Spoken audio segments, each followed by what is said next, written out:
పవన్ కళ్యాణ్ గారి మీద తమిళనాడులో కేసు పెట్టిర్రంట. అసలు కేసు పెట్టాల్సింది ఉదయనిధి స్టాలిన్ గారి మీద. ఎందుకంటే సనాతన ధర్మాన్ని డెంగ్యూ మలేరియాతో పోల్చిన ఉదయనిధి స్టాలిన్ గారి మీద కేసు పెట్టాల్సింది పోయి పవన్ కళ్యాణ్ గారి మీద కేసు పెడతామంటే పవన్ కళ్యాణ్ గారి మీద ఒకటి కాదు 100 కేసులు పెట్టినా పవన్ కళ్యాణ్ అనేటోడు ఒకేలాగా ఉంటాడు. అది గుర్తుపెట్టుకోండి. ఎందుకంటే పవన్ కళ్యాణ్ గారు గొప్పగా ప్రతిజ్ఞ చేసిండు, అందరినీ గౌరవించాలి, అన్ని మతాల్ని గౌరవించాలి, మన మతాన్ని ప్రేమించాలని గొప్పగా.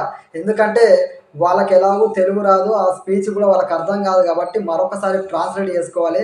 లేదు మా గవర్నమెంట్ ఉంది, మేము కేసు పెడతాం, ఏదైనా చెప్తామంటే ఇక్కడ ఆంధ్రప్రదేశ్లో కూడా గవర్నమెంట్ ఉంది, మీరు ఒకటి పెడితే 10 కేసులు పెడతారు. భారతదేశంలో ఉన్న హిందువులందరూ మీ మీద కేసు పెడతారు. అది గుర్తుపెట్టుకోండి. పవన్ కళ్యాణ్ గారిని టచ్ చేయడం అంటే భారతదేశంలో ఉన్న హిందువులందరినీ టచ్ చేయడమే. మర్చిపోవద్దు. ఈ కేసు అనేది అస్సలు నిలబడదు. జై హింద్.